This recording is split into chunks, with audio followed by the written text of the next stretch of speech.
Hey Kev, let's follow this trail over here. This looks like there might be something waiting down there. All right. Hey, wait a minute. Do you hear that? Yeah, I thought it was just me. What the heck is that?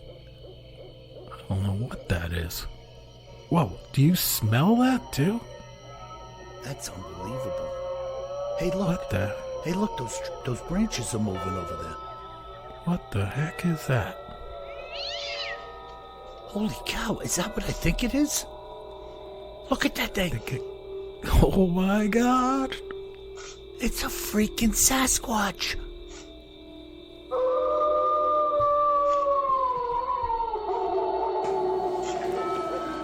Welcome to the Bigfoot Terror in the Woods Sightings and Encounters podcast. I am your host, W.J. Sheehan, author of the series of books Bigfoot Terror in the Woods Sightings and Encounters, 12 volumes in paperback, ebook, and audible format, and the latest volume, the Northeast edition, is also available paperback, ebook, and at Audible. So have at it, folks. I'm doing this series dividing North America into 7 segments. Northeast, Southeast, Central, Northwest, and so on and so forth, to bring accounts closer together for people who have interest in what's happening in their neck of the Bigfoot woods. So enjoy, go out, buy a couple of copies, and make this old boy happy. And may I introduce you to my brother and co-host, KJ Sheehan. Kev, how are you? Oh, I'm doing all right, Bill. How about you? Good. You know, as we get going tonight, I briefly chatted with you about this a number of days ago. I wanted to bring up what I was talking about from my logger friend. Do you recall that conversation? Oh, boy, you're taxing me now. All right. No, I'll just go in and you'll remember. So Yeah. Expedition Bigfoot is back on again. Oh, yes. I remember exactly what you were talking about. Yeah. Yeah. So that show is back on again. And those who have watched it may recall last year when they were stomping around the forests of British Columbia, they came out into this rather open area considering the woods they had been in, and lo and behold, they found a number of trees that had been inverted and shoved into the ground with the root balls sticking up in the air. Right. Large, dead trees, probably 24 to 36 inches in diameter. Right. Now, before I get going here, I'd like to point out that I am not one to say that everything that people see is from Bigfoot.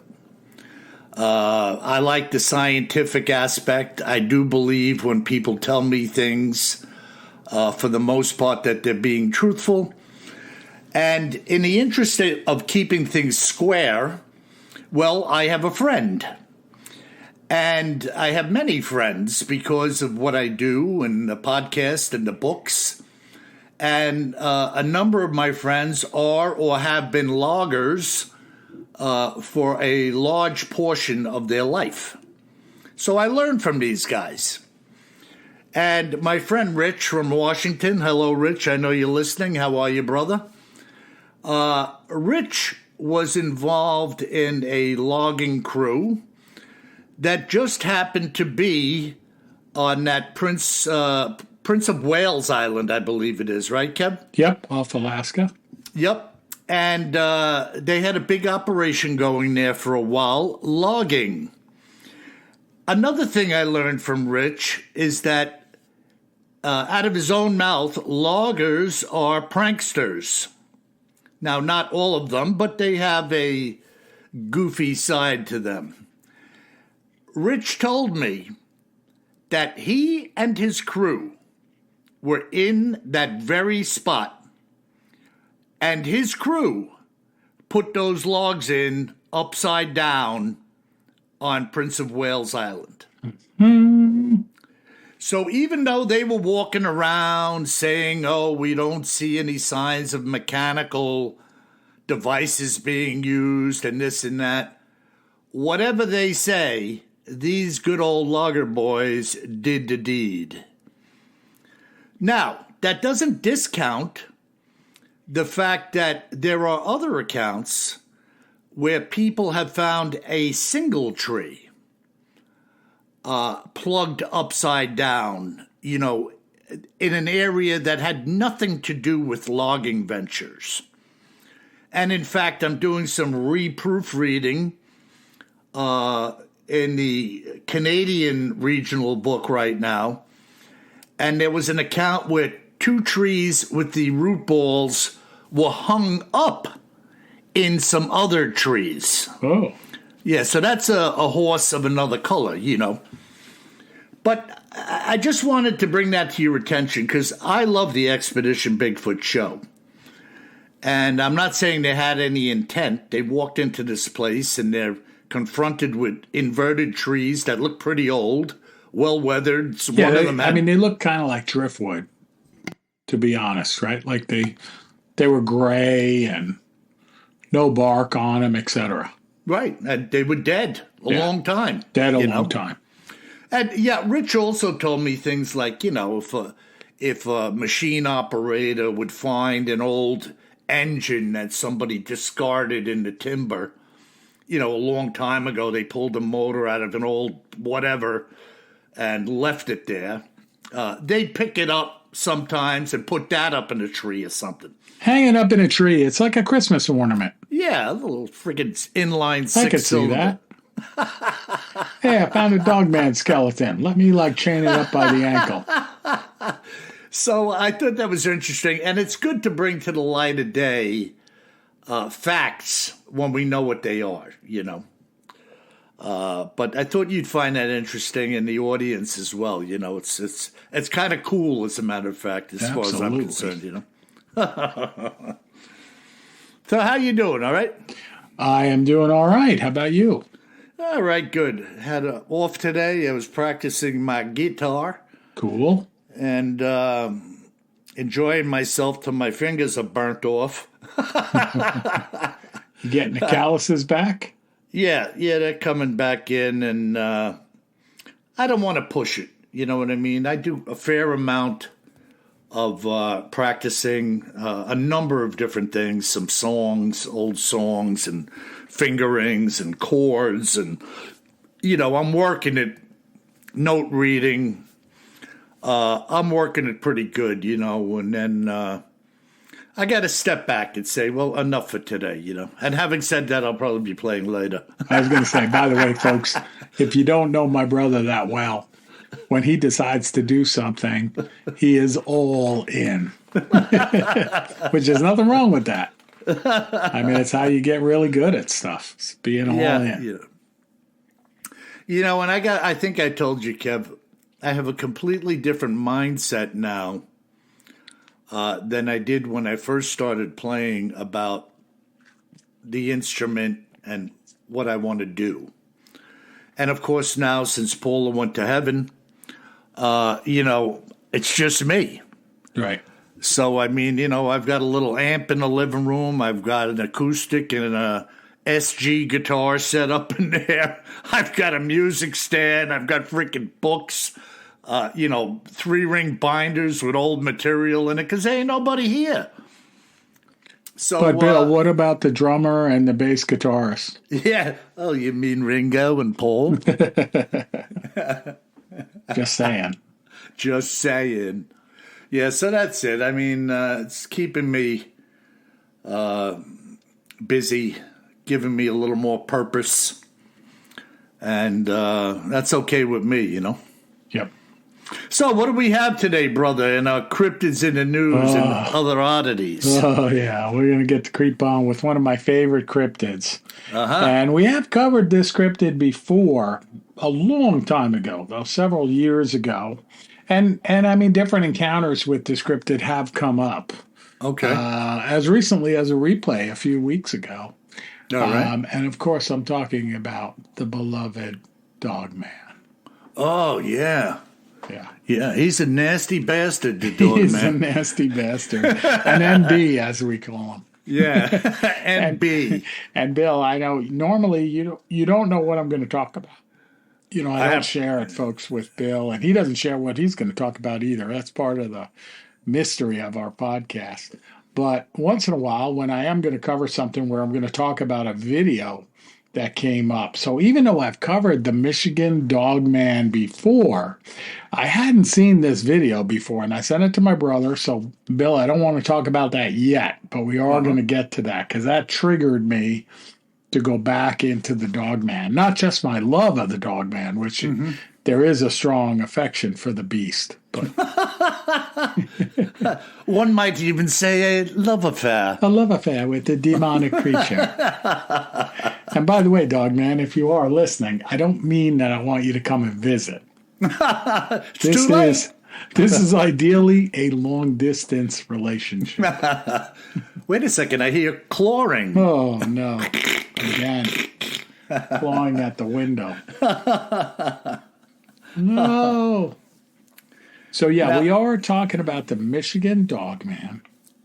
And this critter has been around for a long time. So the first sightings of the Michigan Dogman that are documented come in 1887. And Bill, what do you think the two folks that reported this and documented this, what do you think they did for a living back then in 1887? In 1887? Yep. In Michigan? Yeah, well, don't be misled by that. Okay, I would say in Michigan, there are a few choices. Well, I would say let me tell you, they weren't auto workers back then. No. Well, now listen, in northern Michigan, up where the Yoopers are, there was a lot of mining, believe it or not, going on there at that time. And I'd also say that there's probably a good probability lumber or timbermen as well. Exactly. They were loggers. In northern Michigan. Mm-hmm. And northern Michigan was one of the top producers of white pine, as I understand it, back in that day. So, I point that out, Bill, because we have so many accounts, just like you were talking about earlier here, from loggers. Because they're out there in the woods. They're on the edge of civilization, not even on the edge of civilization. They're 30 miles from the edge of civilization. And they're working in these logging camps. And they're typically there 24/7, cutting down trees, disturbing the environment where you are going to run into the hairy man, or in this case, the dog man. Yeah. Yeah, that's creepy, man. Can you imagine being in the woods doing something and you hear a snap and you turn and that thing is standing there? Exactly. So this is, in Michigan, it goes back 130 plus years to 1887, where this initial documented report of the dogman was in a place called Wexford County. And in that county, a couple of lumberjacks spotted the dogman as they were working. Ugh. Yeah.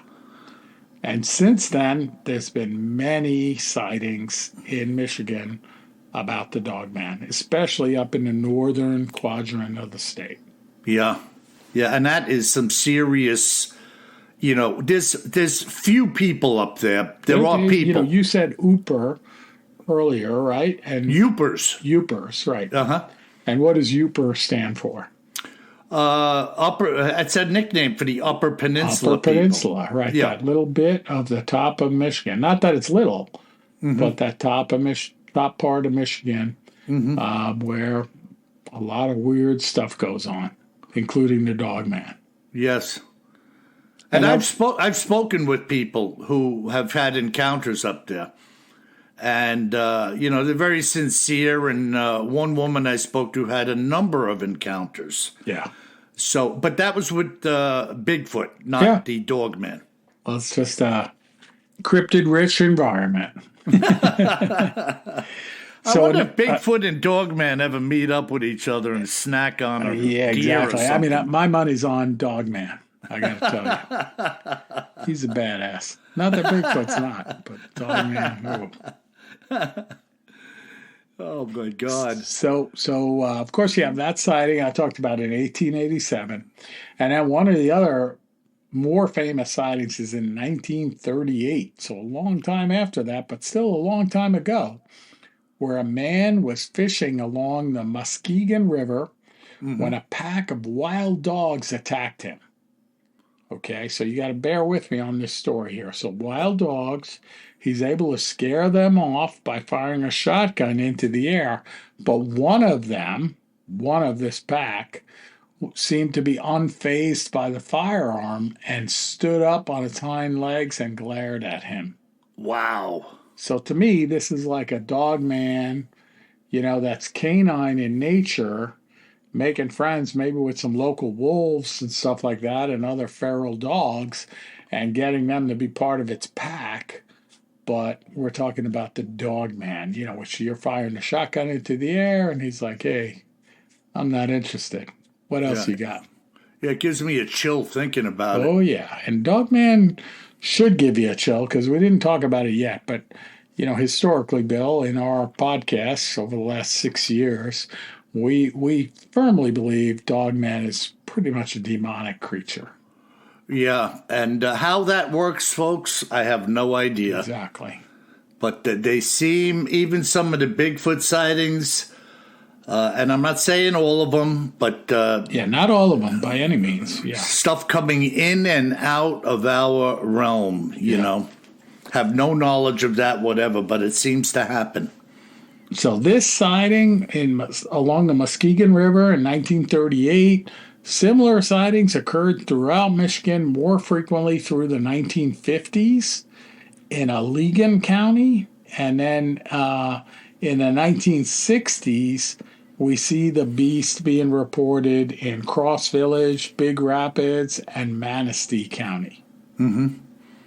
So Dogman also has this weird legend, and I'm not saying this is definitely part of the sightings, but it comes up everywhere, and we reported on it last time around, that the Dogman appears to humans in a 10-year cycle that falls on years ending in number 7.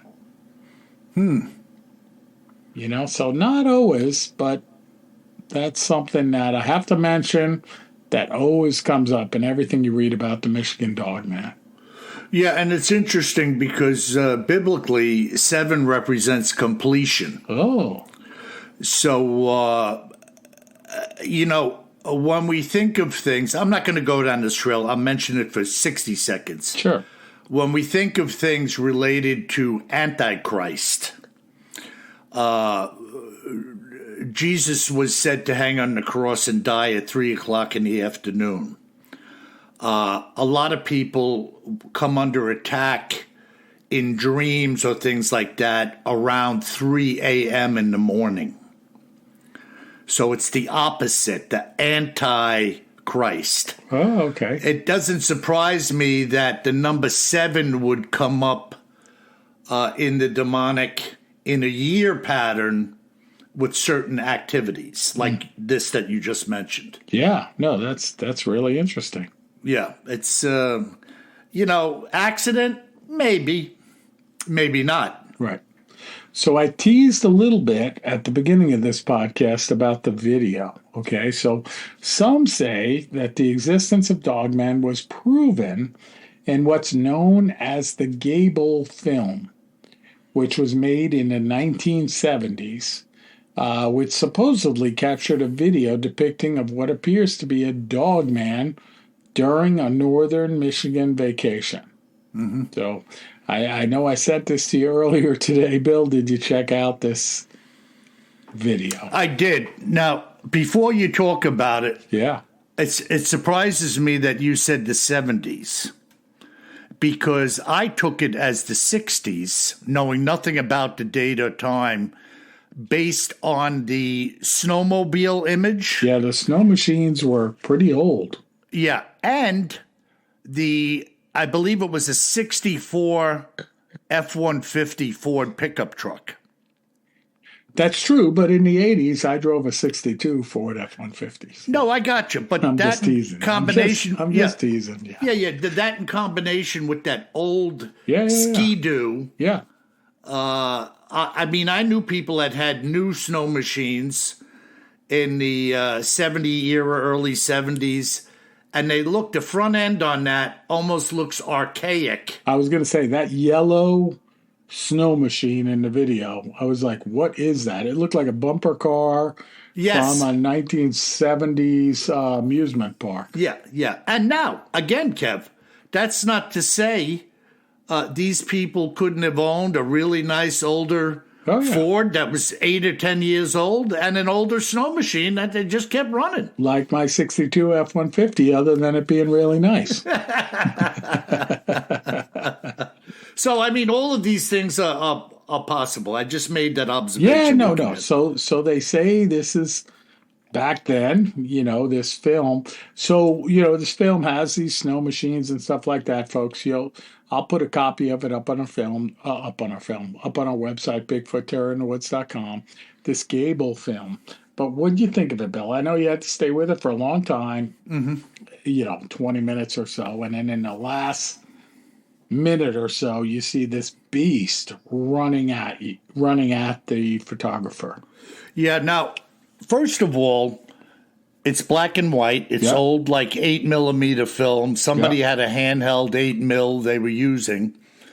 The film is chopped up, and I don't mean broken or damaged, but it was obvious they were using the roll to film different things, trying to salvage, not using it all. Exactly, like you would in the old days before digital photography.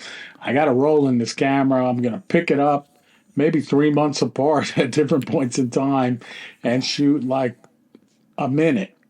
And then at the end, when you develop the whole thing, you're like, wait a minute, why is this the middle of the summer and now the middle of the winter? I'm not saying that's literally what happened, but we've all been there. Those that are old enough remember that. And additionally, the last segment of the filming is when this thing is being filmed, and you could see they dropped the camera as it made its advance, and it was coming hard. Yeah, but I mean, on the good news front, Bill, and I want you to argue with me if you don't agree, this thing, you get a really good look at it. Yeah. I mean, there's no mistaking that this is some creature barreling toward the photographer on all fours, but not a bear. I mean, it looked to me like I don't want to say a wolverine because it wasn't a wolverine. It was like a cross between a wolverine and a bear. Maybe it was a dog man. Yeah. Now, initially, when I first saw it, I thought bear. Right. As soon as that thing started to giddy up, yes, not a and bear. I saw the hip shift and whatnot, I said to myself, no. Yeah, the way that thing was moving, not a bear. Yeah, I mean, it was really freaky. Are you going to post that, Kev? I am. I'll post it on Bigfoot Terror in the Woods under episode 262. Now, we hope everybody lived because that thing was close.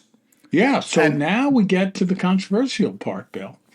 So this guy, Mike Agrusa, who was a young boy in the 70s when he supposedly captured the video, he came out a few years back and said this was a fake and that someone was dressed up in that suit.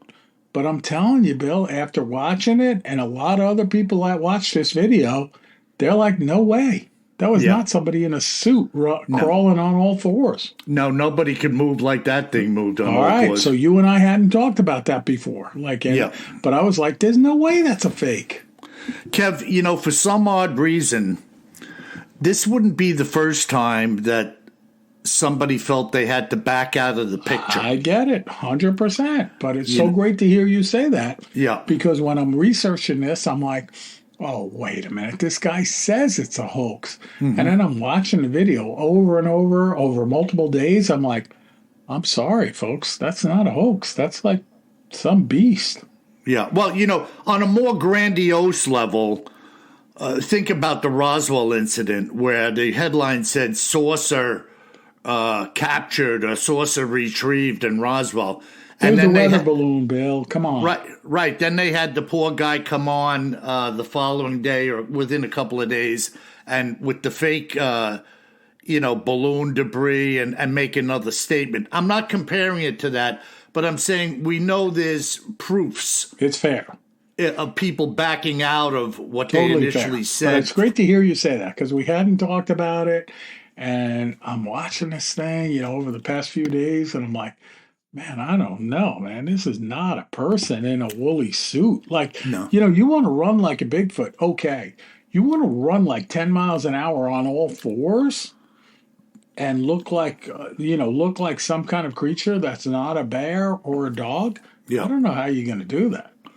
Yeah, and when you saw that thing, it looked, the camera was on it, and it took off like a drag racer. On. I mean, folks, sometimes, we see these films like this is what we do. I get it. But you're like, is that a tree?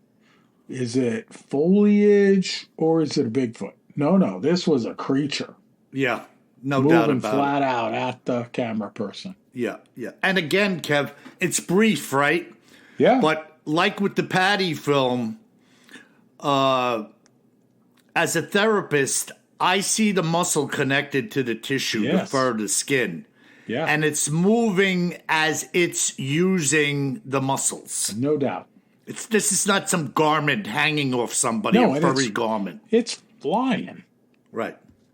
I mean, and by the way, a lot of I didn't say this earlier, but a lot of the accounts of seeing Dogman, the folks say that they were scared nearly to death.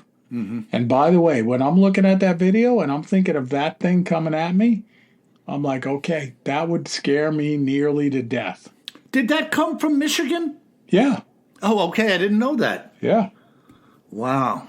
But I mean, Bill, like this, here's a hard question for you. If you had an AR-15 and it was loaded with 5.56 and that thing is 20 yards away, barreling at you, that, I'd still be scared to death. Yeah. And how many people have said I feared what I had wasn't enough to take it? Yeah. And that's just smart. 100%. You can only lean on what you got, and if you just say, man, if I pull the trigger, I'm not sure what I got would take it down before it would take me down. Bites me. Yeah. That is a very intriguing piece of footage. I don't know why, the reasons behind somebody saying, oh, it was a fake. No. Well, I mean, this guy who posted it and filmed it said it, but who knows what kind of pressure he was under. Yeah. Just wanted to get out of the picture and not be associated with it anymore.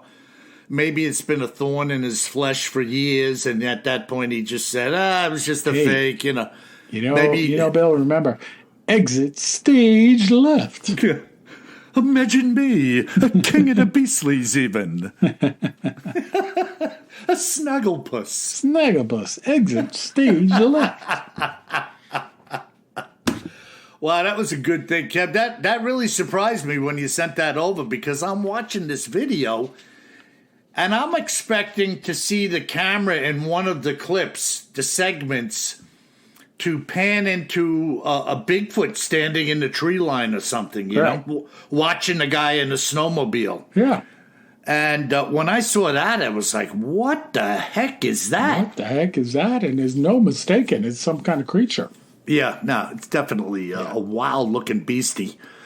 And once again, I wish I had more footage, but you get what you get, But it's pretty good, though. Pretty good. Michigan dog, man. Yeah, and like I say, hey, folks, we said it 10 times already. I'm not buying that was faked. No. And in fact, if somebody's saying that was fake, that makes it even more real to me. That's how I go with that particular piece of footage. I think the guy was initially excited, was showing it around. Something happened in the life that was not to his advantage or financial advantage or marital status, whatever, and he decided to bail. No doubt. So we could be wrong. Could be wrong. It's an opinion. Yep, Wow. I get it. So you're going to post that, and folks, you can jump on that link. It was off of YouTube, wasn't it? It was on YouTube, so I Okay. will definitely put a copy of it again up on Bigfoot Terror in the Woods under episode 262. And what was the name of it, Kev? It's called the Gable Film. Spell Gable? Gable. Okay, just like the House of the Seven Gables. Exactly. Okay, interesting. Yeah, folks, have a look at that. It's certainly of interest, and you could formulate your own opinions based on what Kevin just brought to the table here, and I think that was a pretty good summation on your part, Kevin. Now, I got something real interesting here. Of course, in lieu of the fact that we know there's always new people, and not everybody has listened to 260 episodes. And I wanted to bring back one of the most gruesome and telling. Look, I don't want to say I have favorites. I really don't have favorites. But this account, man, and you're going to hear it, is one of the most gruesome things I can imagine an individual walking up on. And let me just dig into it. Well, first of all, I'd be remiss if I didn't tell you that of all the people who could run across such a finding as you're about to hear about, David Brinks, and that wasn't his real name, has spent the past 17 years as an orthopedic surgeon. And I'm going to step aside now and allow you to hear David Brinks testify as to what exactly he found in the Kootenai by Mount Oki on October 7th, 1999. As I told you, Bill, when we first made contact, I did not personally see anything in regards to a Bigfoot or a Sasquatch-type creature. But it was rather what I found while on the hunt that troubled me to such an extent that to this very day I am haunted by it in my thoughts. As I also told you, I have given up hunting in the deep woods entirely. October 7th, 1999 was my last day in the forest. I have likewise sold off my entire collection of long rifles, which at the time had been quite extensive and expensive as a result of what I encountered that day. I had hiked in about 6 miles following Tokum Creek to where I had reached a point where I was in, shall I say, the shadow of Mount Oki. While hiking into this entire area, it is full of life of a variety of sorts. Animals, both large and small, abound, as well as birds and critters of every sort imaginable, providing one is looking, of course. I was, as I said, about 6 miles in, when the realization came upon me that everything had grown eerily still. This had happened so gradually that it must have been over the course of perhaps a mile before I actually stood still in one spot to look and listen in order to confirm my thoughts and my feelings. When the realization had struck me, and my hunch had been confirmed in reference to the stillness and lifelessness I was encountering, a cold chill went through my body like a lightning bolt from head to toe. I had never experienced a feeling as such in my entire life of hunting. This was followed by a feeling of imminent danger. And in fact, I had a thought that I may in fact lose my life. Personally, I have over 10 years of education, and I'm not used to psychological breakdowns of any sort taking hold of me. My career and my patience being completely reliant on my ability to be level-headed and skilled at both what I do and who I am. I remember standing my ground, trying to gain control of my thoughts for some 20 minutes. Because after all, I couldn't exactly run out of here with my gear. At some point, I felt as though I had normalized again, and I began to move into the timber by the base of Mount Oki, following what appeared to be a rather broad game trail, which from the looks of it seemed to be well traveled by large animals in the area. I then came upon what I will describe as a small side path leading through a wall of brush that was about 10 feet tall. Walking through this wall of brush, this small trail opened up into what looked like a cleared campsite. In other words, the ground in here was virtually clear of all debris and was so tamped down that it looked like hardpack. It measured some 30 feet by 15 feet, being oblong in its dimensions. Scattered about in this clearing at first glance were hundreds and upon hundreds of animal bones strewn randomly about the clearing.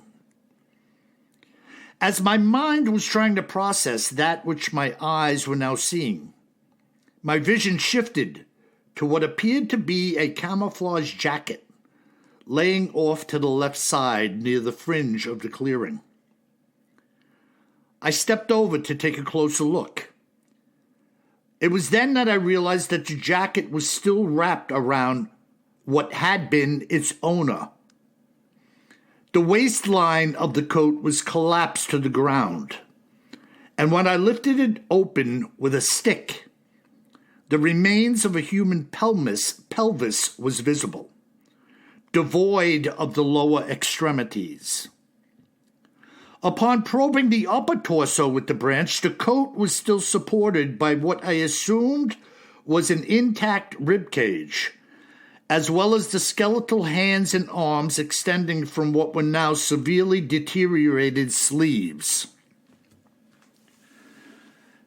As I now examined what was a severely damaged skull, my observations confirmed that the entirety of the facial structure, from the maxilla to the frontal bones, inclusive of the nasal, zygomatic, temporal, orbital, and the lesser bones, had all been impacted by some type of blunt force trauma, which rendered the entire face compressed to some 5 inches within the skull.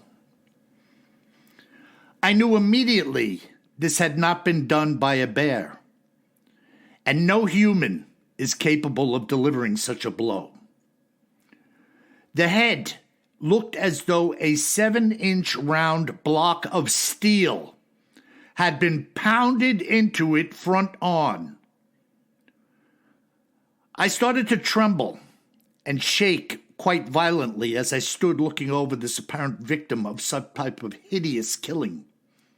But why this individual had found his place here, with all these other bones, was incomprehensible to my rational way of thinking.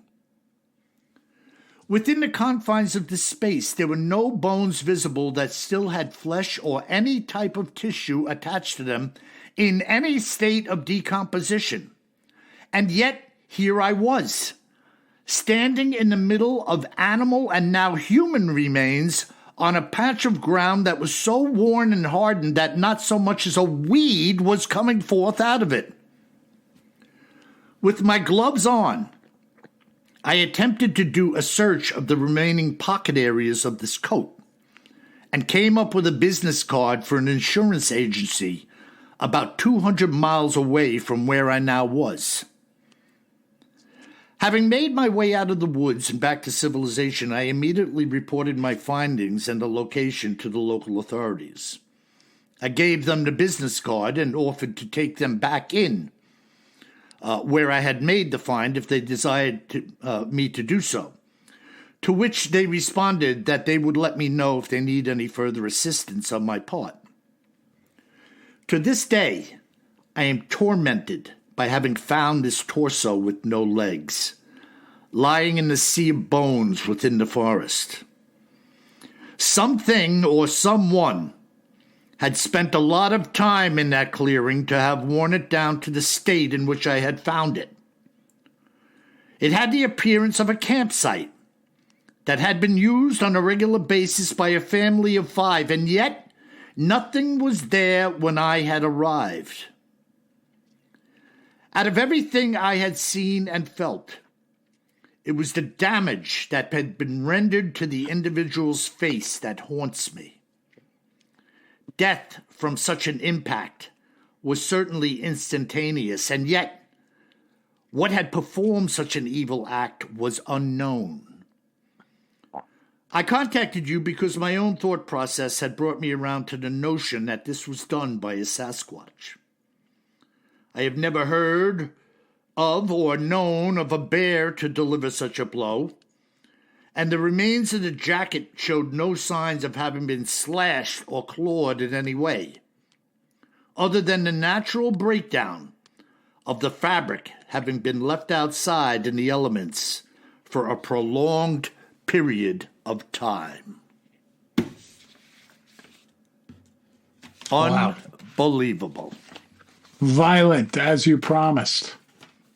Very, very violent attack, murder, call it what you will. Yeah. I mean, obviously David was leaning towards a Bigfoot attack. Yeah. Which is why he called me. Yeah. He didn't think it was he was a murder victim and somebody just happened to tear his legs off for good measure after having bashed his skull in midway. I mean, what an incredible... I mean, can you imagine standing there? He's 6 miles into the woods, hiked in, not a soul around, and he's looking at this and thinking, my God, if whatever did this is looking at me, I'm a dead man. Right. You know, but incredible, incredible. Now, again, folks, no Bigfoot seen. You know, I had somebody make a comment about one of the books I wrote, Kev.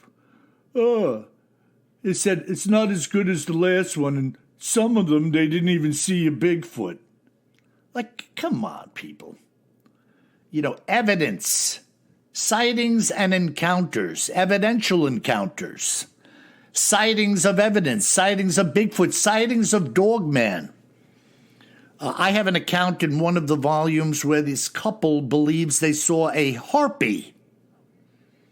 You know, one of them lizard freaking demons with the big thin bat wings and a tail. Whoa! That's another episode. Yeah, we'll bring that into play one day. A harpy. And he described it as a harpy. Now, where do you just pull harpy out of the hat when you see something? You misidentified a bald eagle as a harpy? You know, come on. You know, anyways. So there you have it, Kev. Fantastic. Michigan Dogman, that video. Creep fest. A real freaking creep fest. Yeah. And the original Bonepile encounter from the shadow of Mount Oki, Tokum Creek. It's a good one. Unbelievable. So what do we have in our listener mail, Kev? All right, listener mail. So our first one comes in from Ben. And Ben says, I had an encounter with a Sasquatch on April 15th, 2020. Which, Ben, when I was thinking about April 15th, 2020, that was right during the beginning of the lockdown of COVID. Mm-hmm. And Ben writes he was hiking solo along a short loop trail in Richmond, New Hampshire. Yeah, okay. I heard talking and it mimicking a barn owl twice. I saw it for a brief moment in what can only be described as it attempting to hide from me. I was about 40 yards away when I saw it. It was a fairly innocuous encounter, but it was the hairy man and quite startling. And sorry, he's like, I've seen several odd happenings, including seeing something that looked like it was cloaked or camouflaged while I was walking my dog. Huh. I really enjoy the show and the banter between you and Kevin. I've heard every episode multiple times, and my daughters like it too. So thank you so much. Keep up the good work, Ben. Yeah, and I know how it is, Kev, reading some of the emails. They can be a little chopped up. Yeah. And if you haven't read it 5 times to warm up to it, it's like reading Bill, even after I read it 5 times, it's still a little choppy. No offense, folks. We want you to write in. Yeah, absolutely. Yeah, interesting, right? New Hampshire. Yeah, Richmond, New Hampshire. Yeah, and New Hampshire is one of the states in the new Northeast volume. Maine, New Hampshire, New York, Pennsylvania, Vermont. So, if you're interested in other things, and there are other things that have been recorded in New Hampshire. Yeah. So, Ben left me his phone number, I believe. A couple of people have left me their phone number. And I'm going to try to get around to him and a couple of other people as time allows me. Yep. Very interesting. Thanks a lot, Ben, for chiming in. Yeah. And then we have Derek that wrote in, Bill, and I know what your reaction might be. Wait a minute, this is more work. But I did want to read it anyway. Okay. Derek writes in, WJ and KJ, I love the podcast. I've listened to every episode. I wanted to send a quick email related to an idea I have for your sighting data. My wife took a class a while back where she learned to create a geographic information system, or GIS map. And it got me thinking. I was wondering if you'd be interested in translating the data from all of your accounts into a GIS map. It would create an interactive map that would allow you to see summaries, dates, times, types of encounters, and which book and or podcast episode that they came from. I'd be willing to help you set this up if you guys were interested. Let me know, and thanks for all the great podcasts. So I read this one, Bill, because it's kind of like your regional novels or your regional accounts, part 2.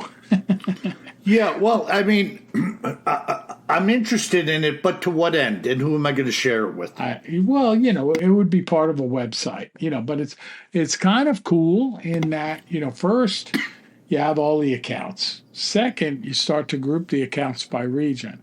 And then third, maybe you have the accounts. Maybe you can't access the account, but you can see the title of the account on a GIS-enabled map. Mm-hmm.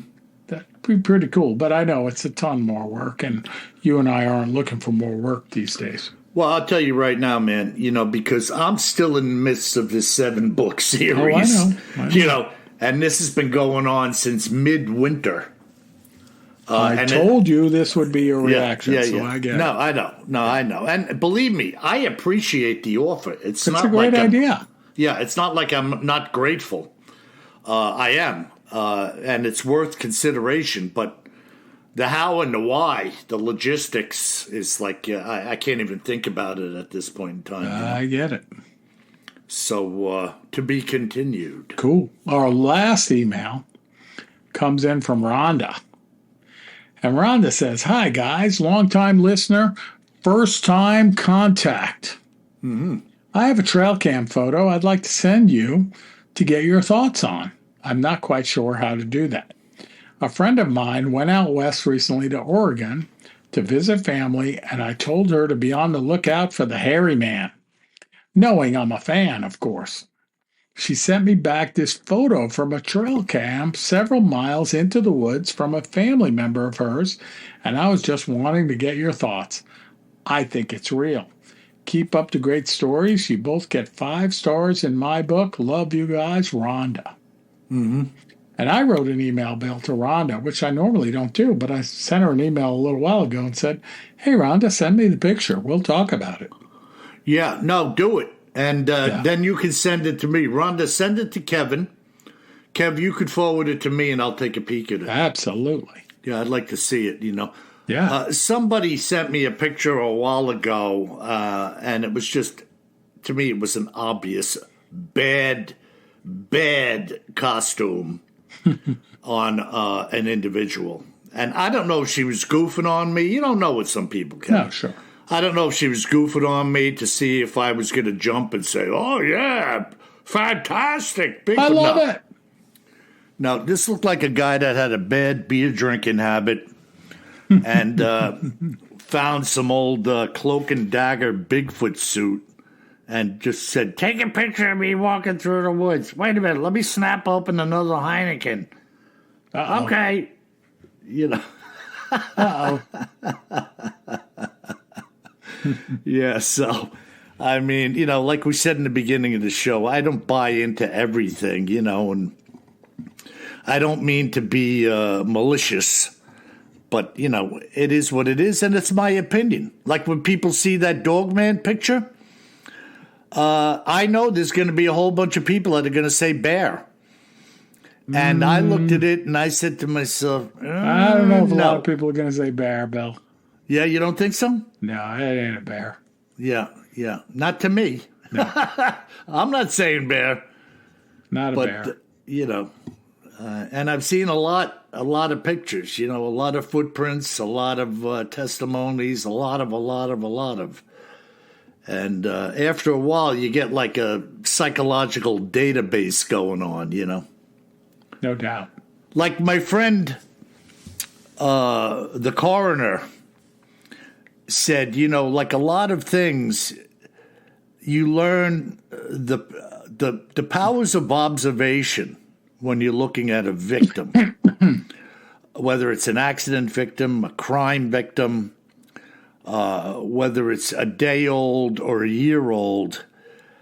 It requires a skill set that takes time and numerous observations having been made. You just don't fall into it. And, after you see a lot of stuff and you hear a lot of stuff, there are patterns that seem to develop, locations. Once again, Kev, here we are in Michigan. Tremendous amount of encounters are from hikers and woodsmen. Now, woodsman could be a logger, it could be a hunter. We're talking about people that spend an unusual amount of time in the woods, either by choice or by trade. And it's just the way it goes. Yeah. Now Dave, my buddy Dave out in Oregon, hello, Dave. Dave's current work site, logging in Oregon, there's been 3 or 4 sightings of activity around this current logging site. So, one guy, maybe. 3 or 4 men, I don't think so. And these guys, again, these are professionals. They don't have an axe to grind, and I only know about it because Dave's my friend. Of course. So he shares it with me. Who else knows about it? Probably next to nobody. You know what I mean? Yeah. He's not calling up the local news channel to tell them of the latest activity, So we're kind of relegated to ourselves and our own audience and people of like minds and, who's hearing about this stuff and who believes it or not, It's just the way it is. 100%. So, well, is that it or we have more? That's it, Bill. Well, excellent, Kev. And by the way, folks, if you've seen something, say something. Go to BigfootTerrorInTheWoods.com. Leave us a message, your number. Folks, I've gotten several phone numbers. I am going to try to reach out to some of these people. If you don't hear from me in a timely fashion, shoot me another email with your number. Because believe me, folks, I am busier than a one-arm wallpaper hanger. And, it's not that I'm trying to be rude or anything else. It's just, man, you know, your mind can only retain so much, and you're moving into this project and doing this and doing that. And, I'd like to have a conversation with you. And remember, if you find yourself hiking through the woods in Michigan, New Hampshire, or anywhere else for that matter, you best remember one thing, my friends. Always carry more gun than you think you're going to need. Sleep tight.